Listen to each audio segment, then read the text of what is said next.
Isinya HP jadul tapi isinya Viral pembeli HP kena tipu penjual, paket yang datang malah isi biskuit. Saat ini beredar sebuah video yang memperlihatkan seorang pembeli ketiban apes. Niat memiliki ponsel baru, dia malah menerima sebungkus biskuit dari paket yang datang. Uang pun raib entah kemana gara-gara kena tipu pembelian online. Kejadian ini diunggah oleh akun @lansa_berita_jakarta di Instagram pada 11 Juli 2023. Dalam video itu, sebuah paket yang awalnya dikira sebuah ponsel pun hendak dibuka. Orang tersebut merekam detik-detik pembukaan kemasan dengan video. Saat telah dibuka, ternyata isinya bukanlah kotak sebuah ponsel, tetapi sebungkus biskuit. Adapun pembukaan kemasan tersebut disaksikan oleh seorang kurir paket tersebut agar tidak ada penipuan.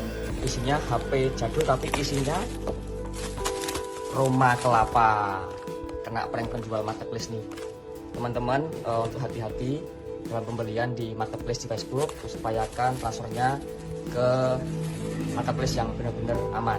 Saya buka sama kurir di tempat supaya tidak ada penipuan. Ini benar-benar isinya biskuit merek Roma. Sontak saja video tersebut mengundang berbagai reaksi dari warganet. Tak sedikit dari warganet yang pernah mengalami kejadian serupa.